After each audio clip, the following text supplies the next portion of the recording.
ನಮಸ್ತೆ ನನ್ನ ಪ್ರಿಯ ವೀಕ್ಷಕರೇ, ನಾವು ನೋಡುವಂಥದ್ದು ಕೆಲವೊಂದು ಈ ಮಾಟ ಮಂತ್ರಗಳಿಂದ ಮನುಷ್ಯನ ಹುಚ್ಚಿನ ಥರ ಮಾಡಿಬಿಟ್ಟಿರ್ತಾರೆ. ಮಾನಸಿಕವಾಗಿ ಅಸ್ವಸ್ಥನಾಗಿರ್ತಾನೆ. ಅದು ಒಂದೇ ರೀತಿ ಅಂತಲ್ಲ, ನಾನಾ ರೀತಿಗೆ ಅದು ತಿರ್ಕೊಳ್ಳುತ್ತೆ. ಹುಚ್ಚ ಆಗಿ ಮೈ ಮೇಲೆ ಬಟ್ಟೆ ಇಲ್ಲದೆ ಬಟ್ಟೆ ಹರ್ಕೊಂಡು ಭಿಕ್ಷಾಟನೆ ಥರ ಮಾಡಿಕೊಂಡು ಕೊನೆಗೆ ಅವ್ರು ಯಾರು, ನನ್ನವ್ರು ಯಾರಿದ್ದಾರೆ, ಬಂಧು ಬಳಗ ಯಾರಿದ್ದಾರೆ, ಮಕ್ಕಳಿದ್ದಾರೆ, ಹೆಂಡ್ತಿದಾರ, ಗಂಡ, ಏನೂ ಗೊತ್ತಾಗಲ್ಲ ಅವ್ರಿಗೆ. ಅಷ್ಟು ಒಂದು ಹುಚ್ಚಿನ ಥರ ಆಗೋಗಿ ಮೆಂಟಲ್ಗಳಾಗಿ ಅಲಿತಾ ಇರ್ತಾರೆ. ಕೆಲವೊಂದು ಈ ಮಾಟ ಮಂತ್ರ ಆಗಿರುತ್ತೆ. ಪಾಪ ಅವ್ರು ಗೊತ್ತಿರಲ್ಲ, ಏನೋ ಅವ್ರಿಗೆ ಜನಕ್ಕೆ ಗೊತ್ತಿರಲ್ಲ. ಏನೋ ಹಾಸ್ಪಿಟ್ಲ್ಗಳು ಅದಕ್ಕೆ ಇದಕ್ಕೆ ತೋರಿಸ್ಕೊಂಡು ವೈದ್ಯರ ಹತ್ರ ಮಾತ್ರೆ ಇದು ತಿನ್ಕೊಂಡೇ ಇರ್ತಾರೆ. ಅದು ಕೊನೆಗೆ ಏನಾಗುತ್ತೆ, ಕೊನೆಗೆ ಒಂದು ಬಾರಿ ಅವನು ಮನೆ ಬಿಟ್ಟು ಹೊರಟೋಗ್ತಾರೆ. ಮೈ ಮೇಲೆ ಬಟ್ಟೆ ಇರೋದಿಲ್ಲ. ಅವ್ರು ಯಾರು ಅನ್ನೋ ಪರಿವೇ ಅವ್ರಿಗಿರೋದಿಲ್ಲ. ಅವರೇ ಯಾರು, ನಾನು ಯಾರು ಅನ್ನೋದು ಅವ್ರಿಗೆ ಗೊತ್ತು. ಆ ರೀತಿ ಒಂದು ಆಗ್ಬಿಟ್ಟು ಕೊನೆಗೆ ಹುಚ್ಚಿರ್ತಾರ. ಅಲ್ಲಿ ಇಲ್ಲಿ ಅಲ್ದು ಊಟಕ್ಕಿಲ್ಲದೆ ಏನು ಇಲ್ಲದೆ ಅವ್ರಿಗೆ ಊಟ ಬೇಕಾ ಬೇಡವಾ ಅಂತಲೂ ಕೆಲವ್ರಿಗೆ ಗೊತ್ತಿರೋದಿಲ್ಲ. ಕೆಲವ್ರಿಗೆ ಈ ರೀತಿ ಹುಚ್ಚರ ಹತ್ರ ಆಗಿ ಅವ್ರ ಪ್ರಜ್ಞೆ ಇಲ್ಲದೆ ಯಾವುದಕ್ಕೋ ಸಿಕ್ಕಿ ಸತ್ತೋಗಿರೋದು ಕೂಡ ನಡೆದಿರುತ್ತೆ. ಸಾಕಷ್ಟು ಇಂಥವು ನಡೀತಾ ಇರ್ತವೆ. ಕೆಲವ್ರಿಗೆ ಏನು ಹೇಳ್ಕೊಳ್ಳೋ ಹುಚ್ಚಿಡ್ದುಬಿಟ್ಟಿದೆ ಅವನಿಗೆ ಅಂತಾರೆ. ಸುಮ್ಮನೆ ಯಾರಿಗೂ ಹುಚ್ಚು ಹಿಡಿಯೋದಿಲ್ಲ. ಅದು ಏನಾದರೂ ವ್ಯವಸ್ಥೆ ಆಗಿದ್ರೆ ಅಥವಾ ತೀರಾ ಯೋಚನೆ ಮಾಡಿದಾಗ ಒಂದು ಬ್ರೈನ್ ಡ್ಯಾಮೇಜ್ ಆಗಿ ಒಂದು ಆಗಿರ್ಬೋದು, ಆಕ್ಸಿಡೆಂಟ್ ಆದಾಗ ಏನೋ ಡ್ಯಾಮೇಜ್ ಆಗಿರ್ಬೋದು, ಈ ರೀತಿ ಆಗ್ಬೋದು. ಅಥವಾ ನೋಡಿ, ಈ ರೀತಿ ಮಾಟ ಮಂತ್ರ ತಂತ್ರ ಮಾಡಿ ಕೆಲವ್ರಿಗೆ ಎಷ್ಟು ದ್ವೇಷ ಇರುತ್ತೆ ಅಂದರೆ, ಈ ಕಡೆ ಸಾಯಲೂಬಾರ್ದು, ಅವರು ಬದುಕಿರ್ಲೂಬಾರ್ದು, ಈ ರೀತಿ ಮನುಷ್ಯನೇ ಇರಬಾರ್ದು, ಈ ರೀತಿ ಹುಚ್ಚರಾಗಿ ಅಲಿಬೇಕು ಅನ್ನೋದು ಕೆಲವರು ಒಂದು ಕ್ರೂರವಾಗಿ ಯೋಚನೆ ಮಾಡ್ತಾರೆ.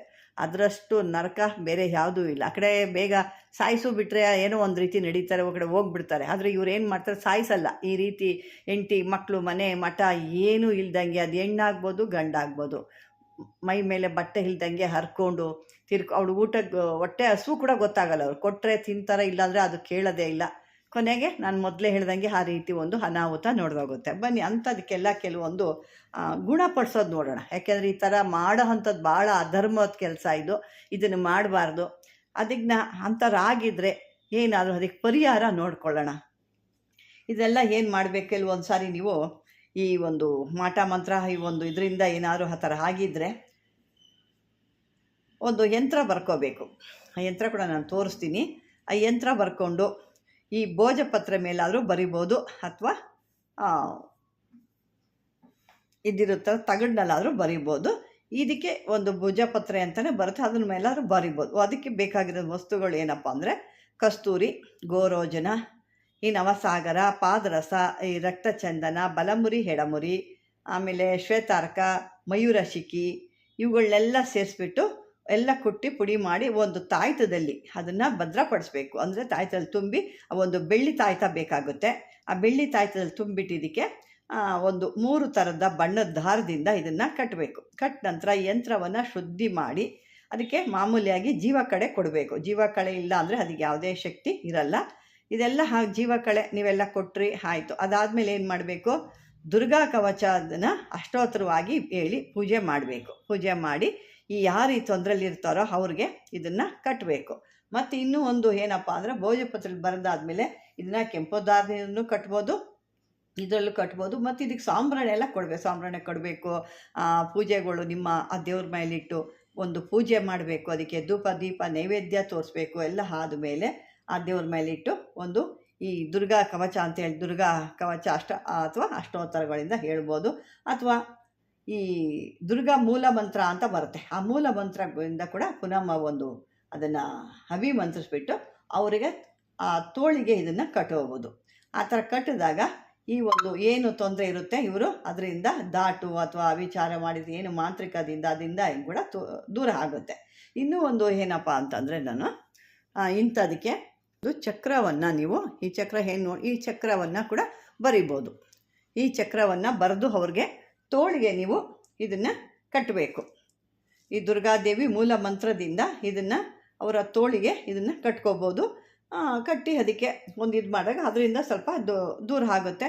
ಮತ್ತು ಇದು ಕೆಲವ್ರಿಗೆ ಹುಚ್ಚು ಥರ ಆಗೋಗ್ತಿರುತ್ತಲ್ಲ, ಹುಚ್ಚರು ಅವ್ರಿಗೇನು ಅನ್ನೋದು ಗೊತ್ತಿರೋದಿಲ್ಲ. ಆ ರೀತಿ ಅಂತ ಆದವ್ರಿಗೆ, ಅಥವಾ ಕೆಟ್ಟ ರೀತಿಲಿ ಪಾಪ ಅವ್ರಿಗೆ ತೊಂದರೆಗಳು ಅನುಭವಿಸ್ತಾರೆ, ದೇಹದಲ್ಲಿ ನೋವು ಅನುಭವಿಸ್ತಿದ್ದಾರೆ, ಆ ರೀತಿ ಇದ್ದವ್ರಿಗೆ ಈ ಒಂದು ಯಂತ್ರನ ಕಟ್ಕೋಬೋದು. ಮತ್ತು ಈ ಹುಚ್ಚು ಹಿಡಿದವರು ಕೂಡ ಇದಕ್ಕೂ ಇನ್ನೊಂದು ಚಿಕ್ಕದಾಗಿ ಬರುತ್ತೆ.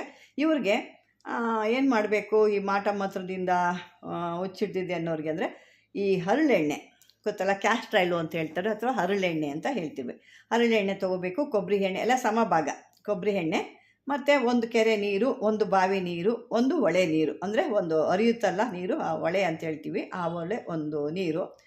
ಮತ್ತು ಇದಕ್ಕೆ ಈಚಿಲ್ದ ಮರ ಗೊತ್ತಲ್ವ ನಿಮಗೆಲ್ಲ ಸಾಮಾನ್ಯ ಗೊತ್ತೇ ಇರುತ್ತೆ, ಈಚಿಲ್ದ ಮರದ್ದು ಅದ್ರದ್ದು ಪೊರ್ಕೆ ಎಲ್ಲ ಮಾಡ್ತಾರೆ ನೋಡಿ. ಅದ್ರದ್ದು ಏನು ಮಾಡಬೇಕು, ಒಂದು 3 ಎಳೆಗಳನ್ನ ತೊಗೋಬೇಕು. ಅಂದರೆ ಆ ಪೊರ್ಕೆಯಲ್ಲಿ ಬರ್ತಲ್ಲ ಆ ಥರದಲ್ಲಿ 3 ಕಡ್ಡಿಗಳನ್ನ ತೊಗೋಬೇಕು. ಕಡ್ಡಿ ಅಂದರೆ ಕಡ್ಡಿ ಅಲ್ಲ, ಅದರದ್ದು ಆ ಕಡೆ ಈ ಕಡೆ ಎಲ್ಲ ಪೊರ್ಕೆ ಅದನ್ನು ತೊಗೋಬೇಕು. ರೆಕ್ಕೆಗಳು ಅಂತ ಹೇಳ್ತೀವಿ, ಆ ರೆಕ್ಕೆಗಳನ್ನ ತೊಗೋಬೇಕು. 3 ರೆಕ್ಕೆಗಳನ್ನ ತೊಗೋಬೇಕು.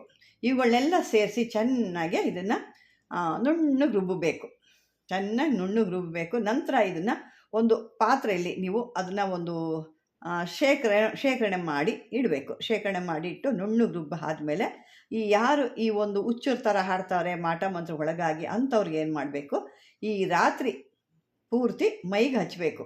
ರಾತ್ರಿ ಪೂರ್ತಿ ಅವ್ರ ಮೈಗೆ ಹಚ್ಚಬೇಕು, ತಲೆಯಿಂದ ಕಾಲಿನವರೆಗೂ ಅದನ್ನು ಹಚ್ಚಿರಬೇಕು.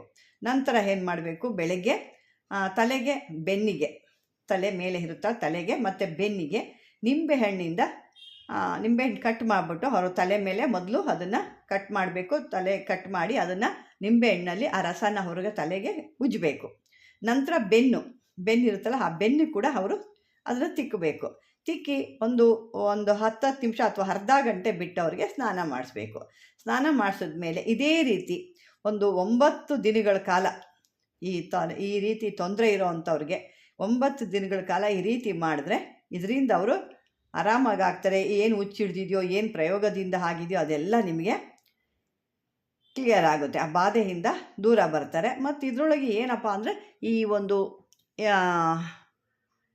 ಈ ಮಾಟ ಮಂತ್ರಕ್ಕೇನು ಒಳಗಾಗಿ ಹುಚ್ಚರ ಥರ ಹಾಡ್ತಾರೆ ಅಥವಾ ಏನೋ ತೊಂದರೆ ಇದೆ, ಅವ್ರ ದೇಹದಲ್ಲಿ ಬಾಧೆ ಇದೆ ಅಂತ ಏನು ಇರ್ತಾರಲ್ವ ಅಂಥವ್ರಿಗೆ ಏನು ಮಾಡಬೇಕು, ಯಾವುದೇ ರೀತಿ ಕುಂಬಳಕಾಯಿ ತಿನ್ನಕ್ಕೆ ಕೊಡಬಾರ್ದು. ಇದು ನೋಡಿ, ಇದರಿಂದ ಕೂಡ ಒಂದು ಅರ್ಥ ಇದೆ. ಕೆಲವ್ರು ನಾವು ಏನೋ ಒಂದು ಪಥ್ಯ ಅಂತ ಹೇಳ್ತೀವಿ, ಅದು ತಿನ್ನಬಾರ್ದು, ಇದು ಹುಳಿ ತಿನ್ನಬಾರ್ದು, ಗೆಡ್ಡೆ ಗೆಣಸು ತಿನ್ನಬಾರ್ದು, ಇದು ಒಂದು ಗೆಣಸಿನ ರೂಪಕ್ಕೆ ಬರ್ದಾಗಾಗಿ ಈ ಒಂದು ಕುಂಬಳಕಾಯಿನ ತಿನ್ನಬಾರ್ದು. ಕುಂಬಳಕಾಯಿ ಅಂದರೆ ಮಾಮೂಲಿ ಸಿಹಿ ಕುಂಬಳಕಾಯಿ ಗೊತ್ತಲ್ವ, ಎಲ್ಲರೂ ಗೊತ್ತಿರುತ್ತೆ. ಯಾಕೆ ಅಂತಂದರೆ ಗೆಣಸಿಗೆ ಸಮಾನ ಅದು ಕೂಡ. ಹಾಗಾಗಿ ಈ ಒಂದು ವಾಯಿ ಅನ್ನೋ ಸಂಬಂಧ ಗೆಣಸು ಅಥವಾ ಆಲೂಗೆಡ್ಡೆ, ಈ ಕುಂಬಳಕಾಯಿ ಇವೆಲ್ಲ ಒಂದೇ ಇದಕ್ಕೆ ಸೇರಿದಂಥವು. ಹಾಗಾಗಿ ಅದನ್ನು ಅವರು ತಿನ್ನಬಾರ್ದು. ಈ ರೀತಿ ಮಾಡಿ ಆ ನೀರನ್ನು ಮೈಗೆ ಆ ಒಂದು ಏನು ಹೇಳಿದ್ನಲ್ಲ ಮೊದಲೇ ನಾನು, ಆ ಒಂದು ಬಾವಿ ನೀರು, ಇದು ಕೆರೆ ನೀರು, ಹೊಳೆ ನೀರು ಎಲ್ಲ 3 ಥರದ್ದು ತರಬೇಕು. ಅದೇ ಥರ ಎಳ್ಳೆಣ್ಣೆ, ಕೊಬ್ಬರಿ ಎಣ್ಣೆ ಎಲ್ಲ ಹಾಕಿಬಿಟ್ಟು, ಹರಳೆಣ್ಣೆ ಎಲ್ಲ ಹಾಕಿ ಚೆನ್ನಾಗಿ ಈ ಈಚಿಲ್ದ ಗಿಡದ ರೆಕ್ಕೆ ಒಂದು 3 ರೆಕ್ಕೆಗಳು ತೊಗೊಂಡು ಅದನ್ನು ಚಚ್ಚಿ ನುಣ್ಣಗೆ ಮಾಡಿ ಇದರಲ್ಲಿ ಎಲ್ಲ ಚೆನ್ನಾಗಿ ಕಲಿಸ್ಬಿಟ್ಟು ಆ ನೈಟ್ ಅವ್ರಿಗೆ ಫುಲ್ಲು ಮೈ ಮೇಲೆ ಹಚ್ಚಿ ಅದನ್ನು ಬಿಡಬೇಕು. ಬೆಳಗ್ಗೆ ಆಮೇಲೆ ಅದನ್ನು ಸ್ನಾನ ಮಾಡಿಸ್ಬೇಕು. ಬೆಳಗ್ಗೆ ಎದ್ದು ನೀವು ತಲೆ ಮೇಲೆ ಬೆನ್ನಿನ ಮೇಲೆ ನಿಂಬೆಹಣ್ಣನ್ನು ಕಟ್ ಮಾಡಿ ಉಜ್ಜಿದಾಗ ಅವರ ಒಂದು ಇದು ಆ ಥರ ಸ್ವಲ್ಪ 9 ದಿವಸದೊಳಗೆ ಅದು ಸ್ವಲ್ಪ ಕಮ್ಮಿ ಆಗ್ತಾ ಬರುತ್ತೆ. ಅಂದರೆ ಇದು ಒಳ್ಳೆಯ ದಿವಸದಲ್ಲಿ ಶುರು ಮಾಡಬೇಕು, ಯಾವತ್ತೋ ಶುರು ಮಾಡಿದ್ರೆ ಹಾಗಲ್ಲ. ಇದನ್ನು ಯಾವುದಾದ್ರೂ ಇಂಥ ಗ್ರಹಣ ಟೈಮಲ್ಲಿ, ಅಮಾಸೆಗಳ ಟೈಮಲ್ಲಿ ಅಥವಾ ಭಾನುವಾರ, ಗುರುವಾರ, ಅಷ್ಟಮಿ ಇಂಥ ಟೈಮಲ್ಲಿ ಮಾಡಿದಾಗ ನಿಮಗೆ ಬೇಗ ಸಿದ್ಧಿ ಆಗುತ್ತೆ. ಈ ಒಂದು ಯಂತ್ರ ಕೂಡ ಅವರಿಗೆ ಕಟ್ಕೋಬೋದು. ಅಂದರೆ ಬರೀ ಹುಚ್ಚರ ಥರ ಆಗಿದ್ದಾರೆ ಅದಕ್ಕೆ ಅಂತಲ್ಲ, ಇದು ಬೇರೆ ಬೇರೆ ಉದ್ದೇಶಕ್ಕೂ ಕೂಡ ಬರುತ್ತೆ. ಈ ಮಾಟ ಮಂತ್ರ ಒಳಗಾಗಿ ಅವರು ತೀರಾ ಮದ್ದಾಗಿರ್ತಾರೆ, ಏನೂ ಅವರಿಗೆ ಬುದ್ಧಿನೇ ಓಡೋದಿಲ್ಲ. ಎಷ್ಟು ಸಾರಿ ಬಡ್ಕೊಂಡ್ರು ಯಾವಾಗಲೋ ಕುಗ್ರೆ ಯಾವಾಗಲೋ ಅಂತಾರೆ, ಸೈಲೆಂಟ್ ಆಗಿಬಿಟ್ಟಿರ್ತಾರೆ. ಮೊದಲು ಸಾಕಷ್ಟು ಚಟುವಟಿಕೆಗಳಿಂದ ಇರ್ತಾರೆ, ಆಮೇಲೆ ಏನಾಗುತ್ತೆ, ಅವ್ರು ತೀರಾ ಮೊದ್ದು ಥರ ಒಂಥರ ಪೆದ್ದುಗಳ ಥರ ಆಗಿಬಿಟ್ಟಿರ್ತಾರೆ. ಮಾತಾಡೋಕ್ಕಾಗಲ್ಲ, ಸುಮ್ಮನೆ ಮಲಗು ಅನ್ನೋದು, ತಿನ್ನೋದು, ಮಲಗೋದು, ಹೋದ್ರು ಏನು ಕೆಲಸ ಮಾಡಲ್ಲ. ಅವ್ರಿಗೇನೋ ಒಂದು ರೀತಿ ಹೇಳ್ಕೊಳಕ್ಕಾಗದಿರೋ ಅಂಥದ್ದು ನಡೀತಾ ಇರುತ್ತೆ. ಇಂಥದ್ದು ಕೂಡ ಇದು ಬರುತ್ತೆ, ಆ ರೀತಿಗೂ ಬರುತ್ತೆ, ಈ ರೀತಿಗೂ ಬರುತ್ತೆ. ಇದನ್ನು ಸಿದ್ಧಿ ಮಾಡ್ಕೊಂಡು ನೀವು ಮಾಡ್ಕೋಬೋದು. ನಾನು ಮಂತ್ರ ಕೂಡ ನಾನು ಮೊದಲೇ ಒಂದು ಚಿಕ್ಕದಾಗಿ ಅದನ್ನು ದುರ್ಗಾದೇವಿ ಕವಚ ಅಂತ ಹೇಳ್ತಾರೆ, ದುರ್ಗಾ ಮೂಲ ಮಂತ್ರ ಅಂತ ಕೂಡ ಹೇಳಿದ್ದೀನಿ.